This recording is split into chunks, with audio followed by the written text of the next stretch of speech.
সবাইকে আমার proper education দিয়ে লাভ নাই। এদেরকে আমি যদি লেবারের জন্য এডুকেশন দিই, অর্থাৎ তার একজন এফিশিয়েন্ট ওয়ার্কার বা এফিশিয়েন্ট লেবার হওয়ার জন্য যতটুকু এডুকেশন দেই ততটুকুই তাকে দিব। এর বেশি কোনো কিছু দিলে এটা তার জন্য একটা ওয়েস্ট অফ রিসোর্স হিসেবে কাজ করবে। তারা একটা 3 টিয়ার্ড এডুকেশনাল সিস্টেম তৈরি করে, অর্থাৎ এমন একটা এডুকেশনাল সিস্টেম যেখানে 3টা লেয়ার থাকবে, যেটার বটম লেয়ারটা এক্স্যাক্টলি আমাদের দরিদ্র মানুষের জন্য, আর এটার একদম টপ লেয়ারটা হচ্ছে রিয়েল এডুকেশন, যেটা মানে আপনি অ্যাকচুয়ালি ইনোভেট করতে শিখবেন, প্র্যাকটিক্যাল স্কিলস থাকবে, আপনার নলেজটা কোথায় কোথায় দিলে ইনভেন্ট করা পসিবল। এই জায়গাটা ছিল শুধুমাত্র টপ জায়গাটা, অর্থাৎ এরাই শুধুমাত্র রিয়েল এডুকেশন পাইতো। অ্যান্ড এই জায়গায় আমাদের সব থেকে টার্নিং পয়েন্ট, যে এইখান থেকেই এই জিনিসটাই ডেভেলপ হয়ে আজকের পুরো পৃথিবীর এসএটি এক্সাম থেকে শুরু করে আমাদের বাংলাদেশের অ্যাডমিশন টেস্ট থেকে শুরু করে যে কোনো কান্ট্রিতে এই এডুকেশন সিস্টেমটাই চলতেছে। আমি কেন বুয়েটে গেলাম, বাংলাদেশের এই ট্র্যাডিশনাল স্কুল কলেজ বা ভার্সিটি দিয়ে গেলাম, and also why do I have an edtech. একদিন আমি বসে নিয়ে বাবাকে প্রশ্ন করে বসলাম যে বাবা, এডুকেশন তো রিয়েল না, তাহলে আমি অ্যাডমিশন টেস্ট দিয়ে বুয়েটে যায় করবোটা কি, লাভটা কি? বাবা তখন আমার একটা কথা বললো যে তুমি যদি কোনো কিছু চেঞ্জ করতে চাও then you have to prove yourself, যে তুমি এই সিস্টেমের টপে যে এটাকে চেঞ্জ করতে পারো। যদি ভাই সবাই বিজনেস করে তাহলে তাদের এমপ্লয় হবে কে? মোটামুটি 25 থেকে 26 বছর বয়স পর্যন্ত, যে টাইমে আমার ফুল এনার্জি ফুল ফোকাস থাকে, ওই টাইমটাই আমাকে এই এডুকেশনাল সিস্টেম চাই একটা ট্র্যাপই, একটা বুলশিট এডুকেশনাল সিস্টেম দিয়ে আমার সময়টা কেড়ে নিতে চায়। আসসালামু আলাইকুম সবাইকে, আমি নাফিস আহমেদ পৃথা, পড়াশোনা করতেছি বুয়েটে। অ্যান্ড হয়তো আপনি আমার কোনো না কোনো একটা আলটিমেট সিলেবাসের এপিসোড দেখছেন, অথবা আমাকে কোনো একটা পডকাস্টে দেখছেন। আমি আসলে না এটা মানে কোনো ভিডিওতে না আউট লাউড এই কথাটা বলি নাই যে আমি নিজে টেকেরই মানুষ এবং নিজে এই এডুকেশনাল ব্যাকগ্রাউন্ড থেকে আসছে আপনার মতো আমিও নর্মালি। বাট আমি আসলে ভাই স্বপ্ন দেখি যে আমার বাচ্চা কাচ্চা ইনশাআল্লাহ, যদি আল্লাহ আমাকে নেক্সট জেনারেশন ক্রিয়েট করার তৌফিক দেন, তারা কোনোদিনও কোনো একটা নোংরা এডুকেশনাল সিস্টেমে থাকবে না। সিভিলের পড়ালেখা কতদূর করছে আমি জানি না, আমি খুব একটা অ্যাটেন্ডেন্ট পাবলিক না, পরীক্ষার আগে কোনো রকম টান দিয়ে পড়ে আসা, very honest with that. But আমি ভাই হিস্ট্রি বই, তারপরে বিভিন্ন প্রকার পলিটিক্যাল বুকস, মানি ম্যানেজমেন্টের বই প্রচুর পড়া হয়, প্রচুর মানে প্রচুর, like there would be hundreds of books আর কি, দ্যাট আই রেড আর কি অলরেডি। তো এখানে দেখছি যে like the rich don't actually pay for anything, the poor pays. Well, আপনি কি কখনো ভাবছেন ভাই যে আমি বুয়েটে পড়াশোনা করতেছি, এডটেকেরই একজন মানুষ হয়েও এই কথাগুলো তাহলে কেন বলতেছে? ওয়েল, আপনারা যারা আমার আগের কোনো না কোনো একটা এপিসোড হলেও দেখে আসছেন আলটিমেট সিলেবাসের, যেখানে আমি সোহাগ ভাইয়ের 3টা প্রশ্নের উত্তর দিছি, থেকে শুরু করে রথচাইল্ডের পুরো গোল্ড কারেন্সি সিস্টেমটা কিভাবে একটা সুদি সিস্টেম দাঁড় করাইছে, আপনাদেরকে আমি আজকে একটা ভয়ানক তথ্য দিব, যে তথ্যটা নিয়ে চ্যাট জিপিটি করেন বা জেমিনাই করেন কিংবা যে কোনো এআই আপনি ইউজ করেন না কেন, এটার কোনো ক্লিয়ার উত্তর আপনি পাবেন না। এটা জানতে হলে আপনাকে অনেক বড় একটা রিসার্চ করতে হবে, যেটা পুরাটা আজকের এই ভিডিওতে আমি করে দেবো। আজকে আমরা কথাবার্তা বলতেছি রকাফেলার ব্রাদার্স নিয়ে।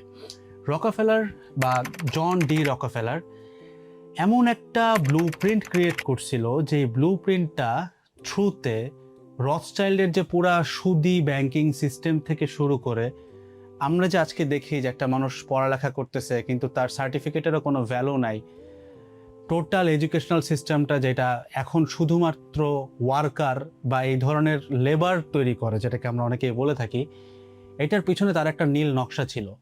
যে নীল নকশাটা বাংলাদেশের প্রত্যেকটা ইউনিভার্সিটি থেকে শুরু করে এডুকেশনাল স্ট্রাকচারে তৈরি হওয়ার প্রত্যেকটা জিনিস এটাকে 100% ফলো করে। আজকে আমরা সেই নীল নকশাটাই ভেঙে দেখব। অ্যান্ড একটা আইরনি দিয়ে আমি ভিডিওটা শুরু করতে চাই, যে রকাফেলারকে নিয়ে আমরা কথাবার্তা বলতেছি, সে নিজের লাইফে পড়াশোনা করছে হচ্ছে স্কুল পর্যন্ত, অ্যান্ড সে কলেজেও পর্যন্ত পড়াশোনা ঠিকঠাক মতো কলেজে পড়াশোনা করেই নাই, এবং এমন একটা লোক নাকি আজকে আমাদের পুরো এডুকেশনটাকে মডার্নাইজ করছে। অ্যান্ড আমরা যত ডিগ্রি টিগ্রি যত কিছু দেখি, এটার মডার্ন ভার্সনটা তার হাত ধরেই ডেভেলপড হয়েছে, এবং যার হাত ধরে আসছে তার কিন্তু কোনো এডুকেশনাল ডিগ্রি ছিল না, এবং মজার কথা তারও জন্মের কয়েকশো বছর আগেও কিন্তু এডুকেশন ছিল। তাহলে উনি কি এমন একটা জিনিস তৈরি করলেন যেটার কারণে রকাফেলার এত বড় লোক হয়ে গেল? আমি প্রত্যেকটা ইনসাইটে একটু পরেই আসবো, বাট ব্যাপারগুলো খুব ফ্যাসিনেটিং, আপনার শুনতে অবাক লাগবে। এবং কিভাবে বিশেষ করে যারা মুসলমান আছেন তাদের এক্ষেত্রে বুঝতে পারবেন যে আপনি কতটুকু দূরে চলে গেছেন আপনার রিলিজনের থ্রুতে, just because of this shitty educational system. Rockefeller এই লোকটার জন্ম হয় 1839 সালে নিউ ইয়র্কের একটা জায়গায়, অ্যান্ড সে জন্মের পরে বেশ দরিদ্র ছিল এবং তার বাবাও as it is following the legacy, তার বাবা হচ্ছে ক্যান্সারের কিছু নকল ওষুধ বিক্রি করতো এবং এই লোকটা একটা প্রাইভেট কোম্পানিতে একজন বুককিপারের কাজ করতো। সো যখন 1859 সালের সময়টা আসে, যখন হচ্ছে শিল্প বিপ্লবটা আমরা দেখি, ওই টাইমে সবাই হচ্ছে অয়েল রিফাইনারিতে হচ্ছে ব্যস্ত হয়ে যায়, অর্থাৎ অনেকে তেল খুঁজতো, তেলটাকে রিফাইন করবে কিভাবে, এই ধরনের কাজ করতেছিল। কারণ তখন মানুষ তেলের গুরুত্বটা অ্যাকচুয়ালি জানা শুরু করে যে এটা কত বড় একটা ইন্ডাস্ট্রি হইতে পারে। তো ওই টাইমে এই রকাফেলার লোকটা একটা বিজনেস দাঁড় করায়, যেটা হচ্ছে মূলত একটা রকাফেলার অয়েল ক্রুড অয়েল রিফাইনারি টাইপের একটা বিজনেস। সো এই জিনিসটা উনি যখন লঞ্চ করে 1859 সালে, তার জাস্ট কিছু সময় বাদে অ্যারাউন্ড 1904 সালের দিকে উনি পুরা অয়েল ইন্ডাস্ট্রির, মানে ইউএসএ যে অয়েল ইন্ডাস্ট্রিটা আছে, এটা লিটারালি 90%-এর উপরে সেটা ওন করতো। মানে এত বড় একটা হোল্ডিং সে রাখছে এটার উপরে। অ্যান্ড আমি আজকে অনেক ধরনের অয়েলের নাম শুনছি, মোবিল থেকে শুরু করে অনেক কিছু আছে, এটার সব কিছু কিন্তু এখন পর্যন্ত রকাফেলার ফ্যামিলি দ্বারা কন্ট্রোল। এবং এই জিনিসটা সে আসলে করছে কিভাবে, আপনি যেটা হয়তো গেস করতেছেন, আমি সেটাই বলবো। সে জাস্ট তার এডুকেশনাল একটা ট্র্যাপি সিস্টেম তৈরি করছে, যেটার থ্রুতে সেই জিনিসটা তৈরি করছে। Interesting, right? তো চলেন আমরা এটাকে একটু ব্যাখ্যা করি। 1904 সালে রকাফেলারের যে পরিমাণ সম্পত্তি ছিল, সেটাকে যদি আমরা আজকের দিনে কনভার্ট করে চিন্তা করতে চাই, আজকে ইলন মাস্ক টোটাল ইউএসএ জিডিপির মাত্র 0.7% ওন করে, বাট সেই 1904-এর আমলে রকাফেলারের টোটাল সম্পত্তির পরিমাণ ছিল ইউএস জিডিপির 1.5%, অর্থাৎ ইলন মাস্কের ডাবলের থেকেও বেশি, এবং তাকে আর্গুয়েবলি পুরো পৃথিবীর ফার্স্ট বিলিয়নিয়ার বলা হয়। তো 1904 সালে লোকটা এত বড় লোক আসলে হইল কিভাবে, যেখানে জাস্ট কিছুদিন আগে সে এতটা দরিদ্র ছিল? চলে আসে আমাদের 1902 সালের তার একটা নেওয়া পদক্ষেপকে নিয়ে। সো সে অলরেডি বড়লোক হচ্ছে বিভিন্ন অয়েলের ব্যবসা নিয়ে, এটা নিয়ে আমরা অন্য একটা এপিসোডে কথাবার্তা বলবো কিভাবে হয়েছে। বাট এডুকেশন পার্টটা যদি আমরা এখানে একটু এক্সপ্লেইন করতে চাই, রকাফেলার জন্মের প্রায় কয়েকশো বছর আগে কিন্তু ব্যাচেলার্স ডিগ্রি ছিল, মাস্টার্স ডিগ্রি ছিল, ডক্টরেট ডিগ্রি ছিল, এই সব কিছু তখনও ভাই এক্সিস্ট করতো। বাট রকাফেলার জিনিসটাকে একটু অন্যভাবে চিন্তা করছে, কারণ তখনকার এডুকেশনটা আসলে শুধুমাত্র রিচ পিপলের জন্য ছিল, অর্থাৎ যারা মানে ইনর্মাসলি বড়লোক ছিল তারাই এডুকেটেড হইতো। কিন্তু তখনের এডুকেশনের সিস্টেমটা ছিল এরকম যে সেখানে মানুষ শিক্ষা গ্রহণ করতো ইনোভেট করার জন্য, কিছু চিন্তা করার জন্য, কোনো কিছু আবিষ্কার করার জন্য। রকাফেলার চিন্তা করলো যদি জিনিসটা এরকম হয়ে থাকে প্রবলেমেটিক, অলসো এটার মাঝখানে ছোট্ট একটা লুপ আছে। আপনাকে বুঝতে হবে রকাফেলার যেভাবে করে সে পুরো অয়েল ইন্ডাস্ট্রিটা নিজের দখলে নিছে, এটার থ্রুতে সে অনেক মানুষকে মার্ডার করছে, অনেকের সাথে অন্যায় করছে, অনেক ব্যবসাকে অনৈতিকভাবে সে বন্ধ করে দিচ্ছে, ঠিক আছে, জাস্ট একটা সিন্ডিকেট ক্রিয়েট করে। তো তাকে কিন্তু জনগণ খুব একটা ভালো চোখে দেখতো না। তো রকাফেলার 1902 সালে এসে চিন্তা করলো, আচ্ছা এডুকেশন দেওয়া হয় শুধুমাত্র বড় লোকদেরকে, আমাকে সবাই হেট করে, সো হাউ অ্যাবাউট আমি এই এডুকেশনটা সবার জন্য ওপেন করে ফেলবো। এটার পিছনে তার একটা বড় ব্লুপ্রিন্ট ছিল, যেটা দিয়ে আজকের ইউনিভার্সিটি চলে। আমি আসতেছি। 1902 সালে রকাফেলার ফাউন্ডেশন একটা এডুকেশনাল বোর্ড তৈরি করে শিক্ষাটাকে সবার জন্য বাধ্যতামূলক করার জন্য, যেটাকে বলা হয় জেনারেল এডুকেশনাল বোর্ড, যেটাকে আমরা সংক্ষেপে জিইবি বলি। এবং এইখানে তার ফাউন্ডেশন থেকে প্রায় 1 মিলিয়ন ইউএসডি সে এখানে ইনভেস্ট করে, যেটা আজকের দিনে টাকার অঙ্কে চিন্তা করলে এটা $30 মিলিয়ন অনেক উপরে। অ্যান্ড এই এডুকেশনাল বোর্ডের মেইন লক্ষ্যটাই ছিল শিক্ষাকে সবার জন্য উন্মুক্ত করে দেওয়া, পাবলিক করে দেওয়া, এবং যেন এখানে দরিদ্ররাও শিখতে পারে। কিন্তু এর পিছনে ছিল একটা ভয়ানক ষড়যন্ত্র। আমরা যখনকার কথা বলতেছি তখন ইউএসএতে অনেক বড় একটা পোর্শন অফ পিপল ছিল দরিদ্র, যাদেরকে ব্ল্যাক রেসিজমেরও খাতায় ফেলানো যেত, অ্যান্ড অনেক বেশি ইমিগ্রেন্টস তখন ছিল।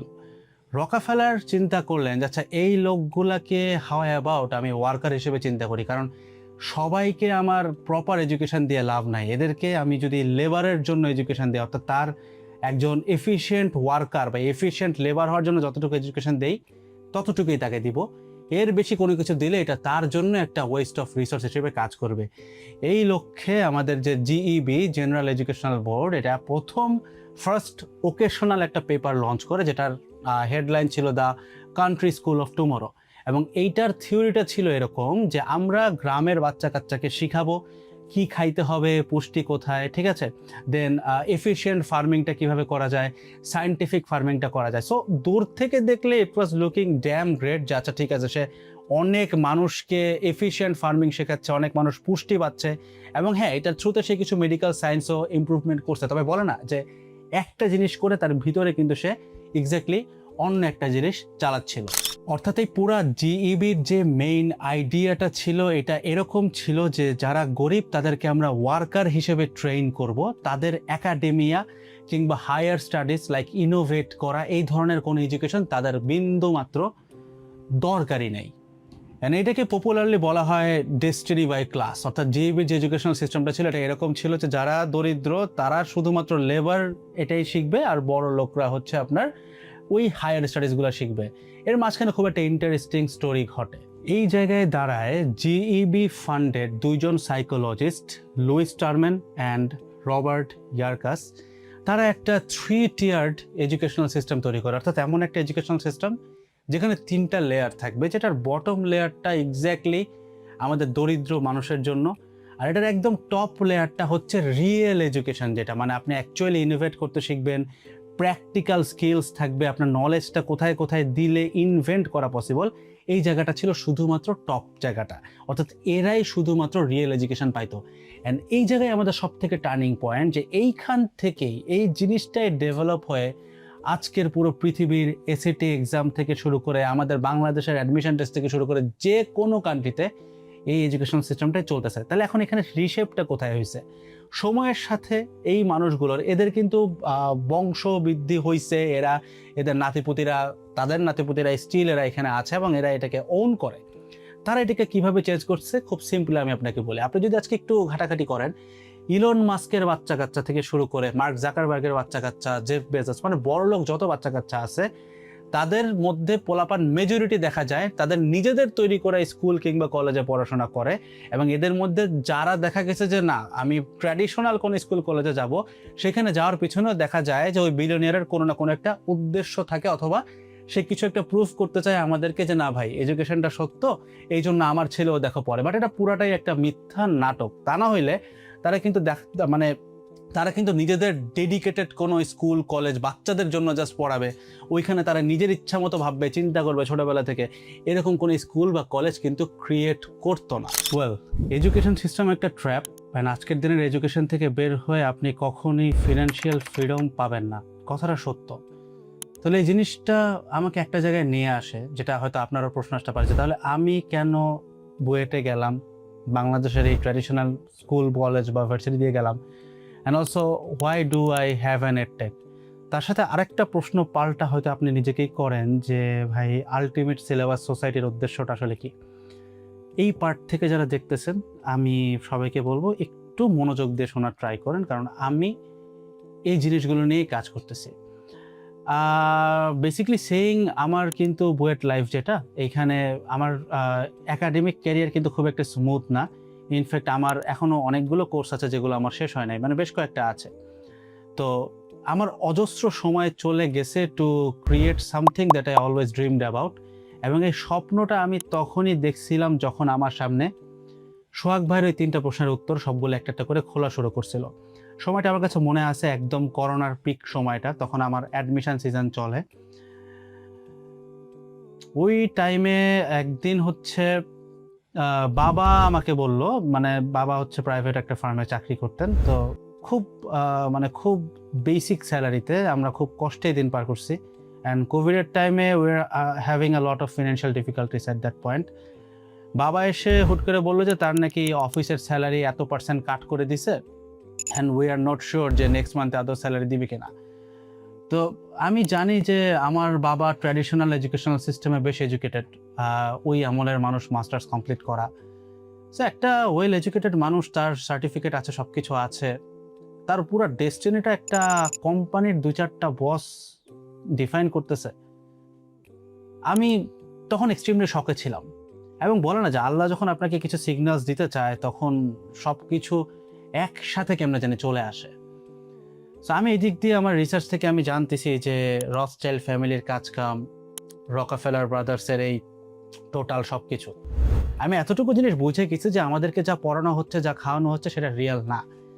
একদিন আমি বসে নিয়ে বাবাকে প্রশ্ন করে বসলাম যে বাবা, এডুকেশন তো রিয়েল না, তাহলে আমি অ্যাডমিশন টেস্ট দিয়ে বইটা যায় করবোটা কি, লাভটা কি? বাবা তখন আমার একটা কথা বললো যে তুমি যদি কোনো কিছু চেঞ্জ করতে চাও then you have to prove yourself, যে তুমি এই সিস্টেমের টপে যে এটাকে চেঞ্জ করতে পারো। আমাকে বাবা অনুমতিও দিল যে তুমি যা যা করতে চাও। আমি তখন এগুলো শেয়ার করতেছিলাম যে আমি এরকম একটা সিস্টেম ডেভেলপ করতে চাই যেখানে একটা বাচ্চা তার ভার্সিটির ফার্স্ট ইয়ার থেকেই, অথবা সে যদি আনএডুকেটেডও হয়, সে যেন তার পড়ালেখার সাথে সাথে ছোট্ট একটা ব্যবসা করতে পারে, এবং প্যারেন্টসদের যেন এই মেন্টালিটিটা তৈরি হয় যে ভাই আমি আমার বাচ্চাকে যদি ইনভেস্টমেন্ট করতে পারি আলহামদুলিল্লাহ, যদি করতে না পারি তাহলে অ্যাটলিস্ট তাকে আমি ওই অ্যাটলিস্ট আমার মৌন সম্মতিটা দিব, প্রয়োজন পড়লে আমি 2-4টা তার কাস্টমার হয়ে তার সার্ভিসটা পারচেস করবো, বাট অ্যাটলিস্ট ওই জায়গাটাতে যাবো। এই সিচুয়েশনটা আমি ক্রিয়েট করতে চাই, অর্থাৎ ঘরে ঘরে মানুষের ছোটোখাটো বিজনেস থাকবে। এবং এটার একটা পাল্টা প্রশ্নও কিন্তু আসে যে যদি ভাই সবাই বিজনেস করে তাহলে তাদের এমপ্লয় হবে কে? আমি প্রথমত বলতেছি না যে আপনি আপনার চাকরি ছেড়ে দেন, আপনি ট্র্যাডিশনাল চাকরি করেন, কিন্তু তার সাথে যখন আপনার 9 to 5 জব, আপনি 5 to 9 এর মধ্যে সামান্য একটু সময় বের করেন যেন আপনি এই ট্র্যাপ থেকে বেরোতে পারেন। কারণ আপনি একটা জিনিস বুঝেন, এই ট্র্যাপটা এমনভাবে সাজানো যে আজকে যদি আপনি 1 লক্ষ টাকা বেতনও পান, আপনার লিভিং কস্ট 1 লক্ষের উপরে এই দাজ্জালের সিস্টেম ব্যবস্থা টেনে আনবে, এবং আপনি কখনোই একটা পজিটিভ গ্রোথে থাকবেন না যতক্ষণ না পর্যন্ত আপনার রিজিকটা কোনো ব্যবসা দিয়ে আসছে। সো আমি চাইছি যে প্রত্যেকটা বাচ্চা যেন ছোট থেকে এই বিজনেসটা তৈরি করতে পারে। বাট ওই টাইমে আমাকে রিয়েলিটিটা এমনভাবে হার্ট করতেছিল যে ভাই আপনি যখন শিওর না যে নেক্সট মান্থ আপনি ফান্ডেড হবেন কেমনে, আদৌ যে আপনার কোচিংয়ে যতটুকু টাকা ডিউ আছে এটা শোধ হবে কিনা, ওই সিচুয়েশনে দাঁড়ায় ভাই এগুলা চিন্তা করা ওয়াজ ইম্পসিবল। জাস্ট একটা থিওরি ছিল মাথায় যে ভাই যেহেতু এত দূর পর্যন্ত হাইটা ফেলছে, রাস্তাটা শেষ করি, ভার্সিটির পর থেকে আমি এটা শুরু করব, যেখানে আমাকে সোসাইটি হয়তো ভ্যালু দেবে, সোসাইটি আমাকে ভ্যালিডেশন দিবে যে আচ্ছা ঠিক আছে এই লোকটা তো এগুলো জানে। সো দ্যাটস আপনি কথাগুলো শুনতেছেন। আমি একদম রূঢ় সত্য আপনাকে বলি, অনেকেই আছে যারা আমার এই একাডেমিক ব্যাকগ্রাউন্ডটা আছে দেখে কথাগুলো শুনবে, মেজরিটি বলবে না। বাট আমি এরকম একটা ইকোসিস্টেম ক্রিয়েট করার ট্রাই করব বা করতেছি যেখানে যেই ভাইদের এডুকেশনাল ব্যাকগ্রাউন্ড আছে বা সোশ্যাল ভ্যালিডেশন আছে সো কল্ড, তারা যেন যাদের হয়তো এডুকেশনাল ব্যাকগ্রাউন্ডটা নাই তাদেরকে সাপোর্টটা দিতে পারে, তাদেরকে যেন সোশ্যাল ভ্যালিডেশন এই লোকগুলা দিতে পারে। এরকম একটা সিস্টেম আমি ক্রিয়েট করার ট্রাই করতেছি। অ্যান্ড আমাদের আলটিমেট সিলেবাস সোসাইটির থ্রুতে আমরা অলরেডি, আপনারা দেখবেন যে আমাদের প্রায় বেশ বড় একটা কমিউনিটি আছে, এখানে আমি অলরেডি কাজ করছি। অ্যান্ড এইখানে কমিউনিটি মেম্বার্স প্রায় অলমোস্ট 15,000-এর উপরে হবে। অ্যান্ড এটার ভিতরে at least small and medium size চিন্তা করলে 200টার উপরে বিজনেস আছে। এই প্রত্যেকটা বিজনেসকে আমি নিজে থেকে দেখছি, আইদার এগুলোকে মেন্টরিং করার সুযোগ আমার হয়েছে, অথবা এই বিজনেসগুলোর পার্টনার হিসেবে আমি কাজ করার সুযোগ পাইছি। সবগুলো ওপেন করা পসিবল না, কিছু কিছু জিনিসপত্র যেখানে আমার চুক্তি অনুযায়ী ওপেন করার সামর্থ্য আছে সেগুলো কিন্তু আপনি এডেডের পেজ থেকেও দেখেন যে আমি এই বিজনেসের সাথে পার্টনারে আছি বা এটা নাই। তাছাড়া আমার নিজস্ব মেইন ফান্ডিং যেগুলো থেকে আসে সেগুলো হচ্ছে মেজর ফান্ডিং আসে এজেন্সি থেকে। যেমন আমার নিজস্ব একটা ব্যবসা আছে ছোট্ট, এটা নিয়ে আমি অনেক জায়গায় বলছি, এখানে ছোট একটু বলতেছি। জেনপ্লয় একটা এজেন্সি আছে যেটা থ্রুতে আমরা web development, SEO, thumbnail making থেকে শুরু করে এআই ওয়ার্ক, টোটাল ওয়ার্ক ফ্লোটা আমরা মেনটেন করার ট্রাই করি, যেটার কোনো অপারেশনই বাংলাদেশে না বাট বাইরের ক্লায়েন্টদেরকে নিয়ে আমরা বেশ লম্বা সময় ধরে কাজ করে আসছি। সো আমি যখন এত ফিনান্সিয়াল ক্রাইসিসের ভিতর দিয়ে বইটা যখন চান্স পাইলাম, একদম ফার্স্ট ইয়ারে আমি একটা জিনিস বুঝলাম যে ভাই এই টোটাল সিস্টেমটা এমনভাবে ক্রিয়েট হয়েছে যে আমি আমার লাইফের সব থেকে বেশি অ্যাক্টিভ যে টাইমটা পাই, অর্থাৎ মোটামুটি 25 থেকে 26 বছর বয়স পর্যন্ত, যেই টাইমে আমার ফুল এনার্জি, ফুল ফোকাস থাকে, ওই টাইমটাই আমাকে এই এডুকেশনাল সিস্টেম চাই একটা ট্র্যাপই, একটা বুলশিট এডুকেশনাল সিস্টেম দিয়ে আমার সময়টা কেড়ে নিতে চায়। এবং যখন আমার বয়স হয়তো অনেক বেশি হয়ে গেছে তখন যা যদি আমি চিন্তা করি আমি একটা বিজনেস দেবো, ওই পরিমাণ মেন্টাল ইনভেস্টমেন্ট কিন্তু একটা মানুষের পক্ষে করা কখনোই সম্ভব না, কারণ তখন অনেক ধরনের রেসপন্সিবিলিটিস চলে আসে এবং অনেক দিক দিয়ে আমরা বাধা থাকি। সো দ্যাটস ওয়াই আমার টার্গেট ছিল খুব সিম্পল, যে আমি এখন ঢুকছি, আমি কি করব না করব, প্রয়োজন পড়লে আমি হয়তো ক্লাসও ঠিকঠাক মতো করতে পারবো না, এটা আমি জানি, রিলেটেডগুলো আমি জানি, বাট স্টিল আমাকে মেক শিওর করতে হবে যেন মানুষ যাদের সোশ্যাল ভ্যালিডেশন নাই, যারা ছোট বাচ্চা আছে, তারা যেন একদম ছোটোবেলা থেকে তাদের কারিকুলাম এডুকেশন করতেছে করুক। এটা ওভারনাইট চেঞ্জ করা পসিবল না, আপনি চাইলে বেরোতে পারবেন না, বাট এটা সময়ের সাথে চেঞ্জ হবে। হয়তো একদিন আমি থাকবো না, বাট আমার পরে কেউ একজন এসে হয়তো আপনারা কেউ এটা হাল ধরবেন, অ্যান্ড দেন এটা একটা করে পারবে।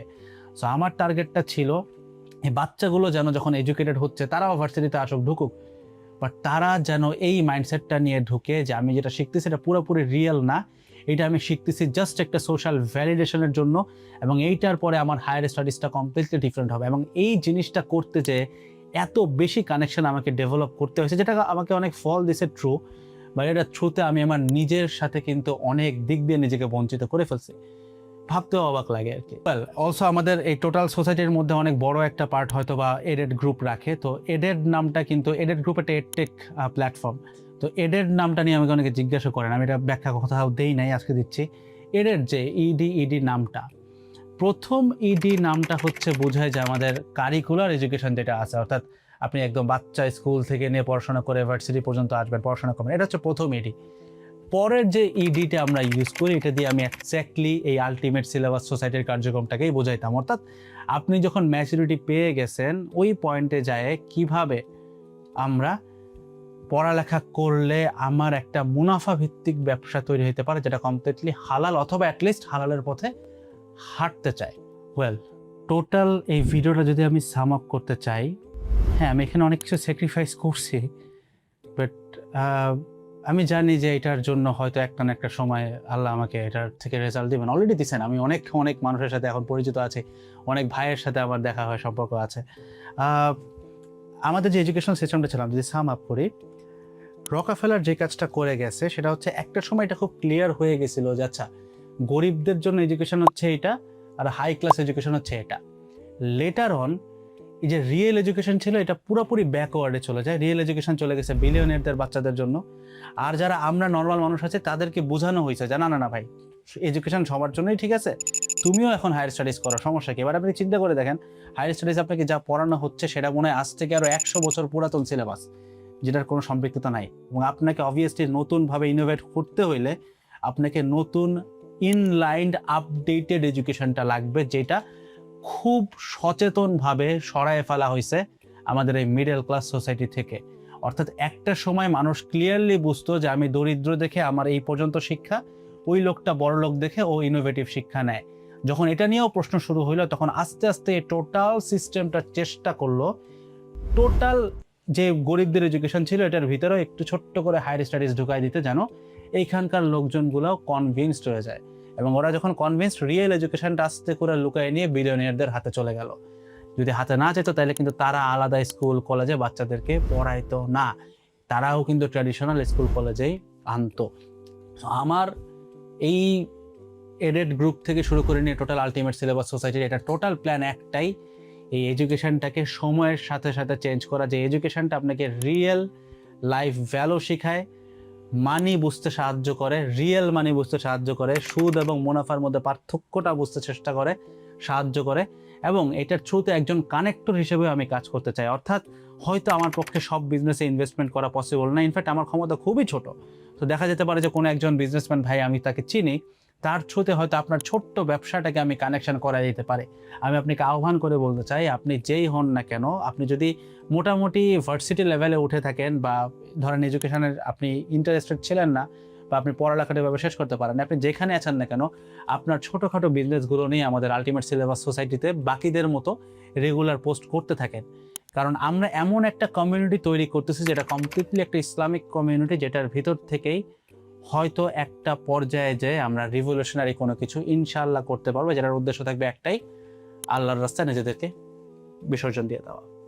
ওয়েল, যারা এই ভিডিওটা এই পর্যন্ত দেখতেছেন, আমি আপনাদের প্রত্যেককে বলবো যে আমাদের এই পেজ অ্যান্ড চ্যানেলে চোখ রাখার জন্য, কজ নেক্সট পার্টে আমরা রকাফেলার ব্রাদার্সের ওদের যে টোটাল সিস্টেমটা, কিভাবে ওরা ক্রুড অয়েল ইন্ডাস্ট্রিতে এত উপরে চলে গেল, কি কি বিজনেস তারা করছিল, সেটা নিয়ে আমরা এক্স্যাক্টলি এক্সপ্লেন করে ভিডিওটা বানাইছি। সো ভিডিওটা লঞ্চ হইতে হইতে আমাদের পেজে অ্যান্ড চ্যানেলে একটু চোখ রাখবেন। দেখা হচ্ছে পার্ট 2-তে, ওইটাতে এই পুরো সিস্টেমটাকে আরও একটু বেশি করে আমরা অ্যানালাইসিস করে ফাঁক ফোকরগুলো বোঝার চেষ্টা করবো। আসসালামু আলাইকুম, টাটা।